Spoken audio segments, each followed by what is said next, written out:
Hoje eu aprendi o que são alterações cromossômicas. Veja bem, todas as células do corpo humano, elas possuem 46 cromossomos em 23 pares, certo? 22 pares são os cromossomos autossômicos e os dois últimos cromossomos, o último par, ele define o sexo da pessoa, que é XX para mulher ou XY para homem. Porém, nesses 46 cromossomos, que possuem o DNA, cromossomos são os DNAs enrolados em estonas e eles compactados formam os cromossomos, ok? Muito termo técnico aqui, mas a ideia é você não saber os termos técnicos, porque isso você encontra em qualquer livro aí, em qualquer site você encontra esses livros técnicos. É só para você entender o que são e como que eles agem. Eles podem vir normal, seguindo o padrão da maioria dos humanos, e como é a maioria de 8 bilhões de pessoas no mundo, é tomado como normal, como padrão. Porém, existem as minorias, que são as anomalias com as alterações genéticas, as alterações cromossômicas, que podem ser tanto quanto o formato do cromossomo, o jeito que ele é, se ele é maior, se ele é menor, se ele é para um lado, se ele é para o outro, formato, quanto para o número.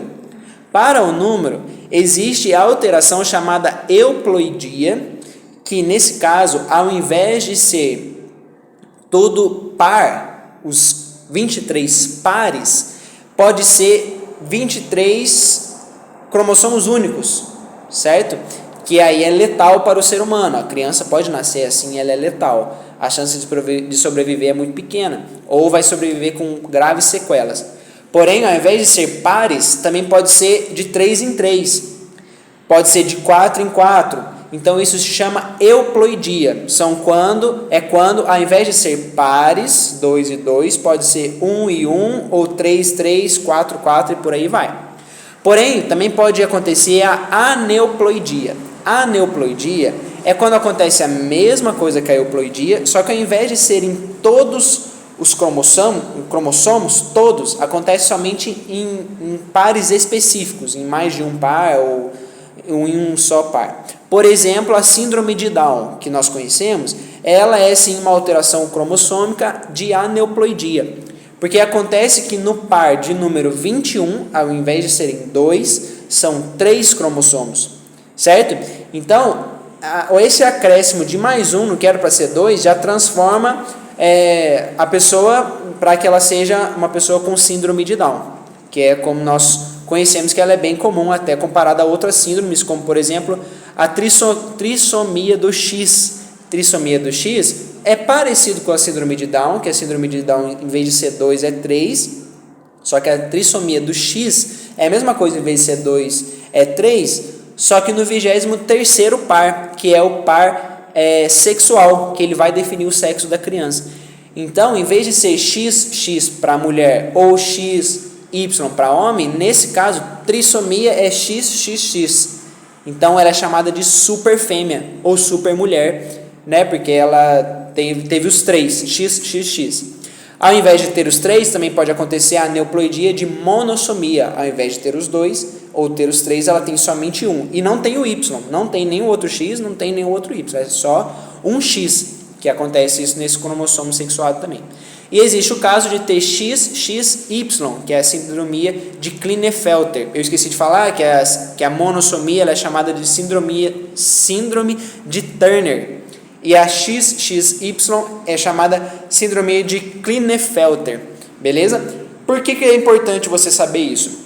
Veja como é que é interessante. Como é que a alteração de apenas um cromossomo a mais ou a menos já afeta completamente a vida da pessoa. Isso é muito interessante. Você mudou apenas um negocinho ali e já mudou completamente a fisionomia da pessoa, a capacidade cognitiva da pessoa e problemas que ela pode gerar no futuro. Existe o chamado mapeamento genético, que ele é feito em laboratórios. Eles coletam o seu sangue ou coletam a sua saliva, por exemplo. Eles examinam o seu DNA. E aí, a partir dessas combinações da fita de DNA analisado, eles podem ver, fulano tem uma combinação parecida com outro fulano, num banco de dados gigantesco que eles têm da humanidade, e aí eles podem ver a sua ancestralidade, porque o DNA é parecido. Além disso, e aí que entra a importância que eu falei, que eles falam, essa parte aqui do seu DNA tem uma certa sequência que ela pode provocar no futuro um possível, sei lá, vou chutar alto aqui, um possível câncer, por exemplo. Por quê? Porque essa sequência do seu DNA, ela forma uma proteína de tal forma, ou ela deixa de formar essa proteína, né? Ela tem aqui essas diferenças, que daqui tantos anos é possível que você tenha câncer. Por que isso assim, né? Existem doenças que as pessoas nascem com essas doenças quando crianças, porém elas só descobrem que tem essa doença, ela só se manifesta depois de 40, 30 anos. Se você sabe disso antes, você pode tomar medidas paliativas que vão adiar a manifestação dessa doença ou até mesmo erradicar também.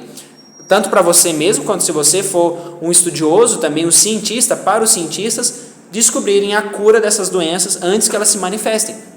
De fato, a diferença entre genótipo e fenótipo, é importante você saber essa diferença, porque o genótipo é aquilo que está no seu DNA, são as sequências das bases nitrogenadas e que já está lá quando você nasceu, que vem do seu pai, vem da sua mãe, se unem e formam os cromossomos das suas células. Isso é o seu genótipo.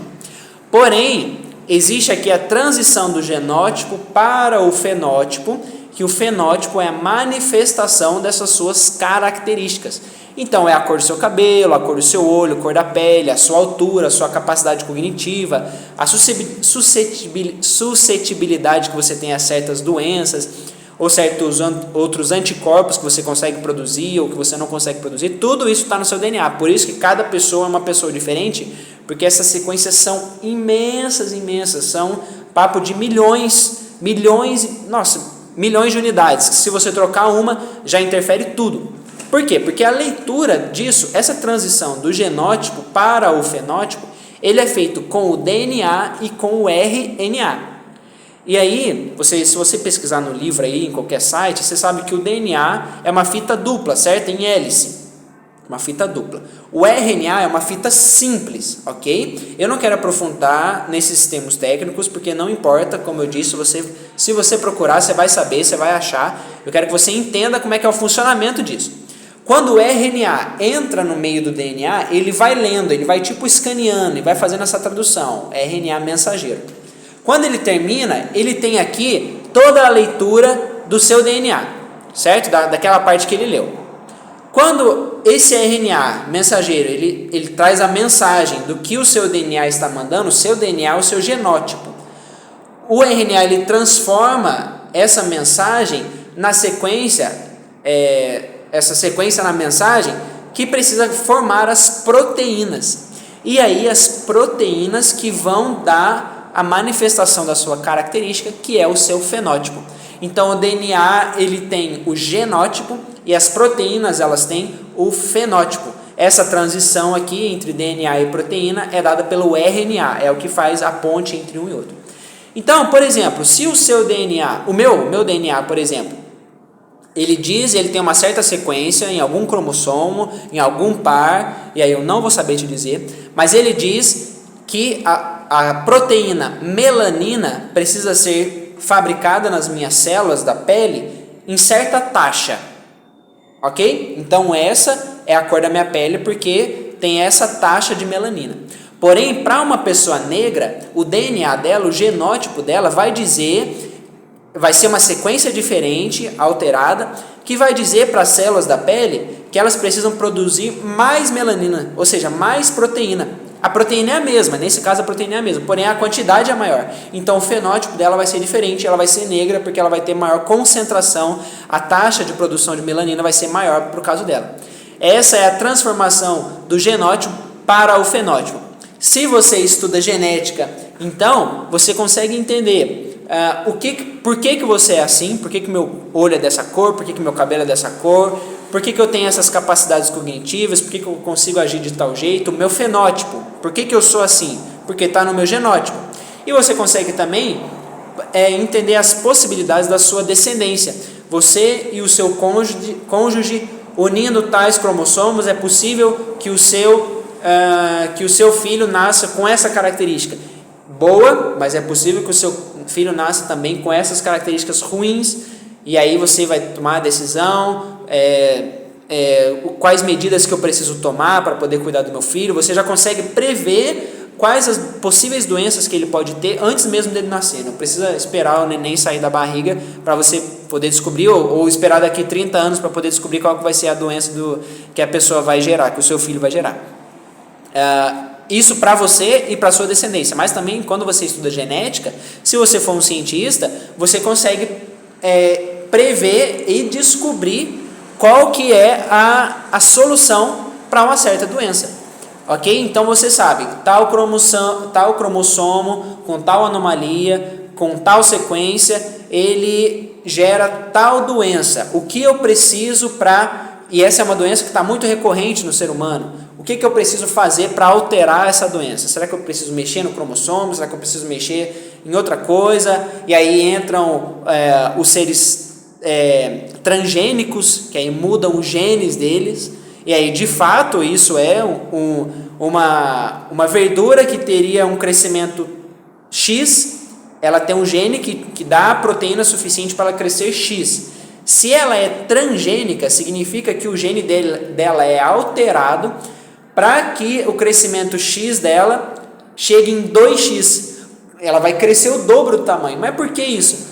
Porque para a indústria é melhor, para a agricultura é melhor. Imagina, você precisa produzir bem menos, porque o que você produz já cresce o dobro. Você precisa produzir o dobro, você precisa ter o dobro da sua fazenda para criar tantos alfaces. Você precisa ter o dobro. Você cria a mesma quantidade de fazenda que você tem, vai dar o dobro de alface agora, porque ele é maior, por exemplo. Entendeu? Só que isso é transgênico, porque você mudou o gênico, você mudou o genótipo, e logo isso afetou no fenótipo. Por isso a importância de você estudar genética. Esse foi o aprendizado de hoje, e enquanto houver hoje, existe a possibilidade de aprender alguma coisa.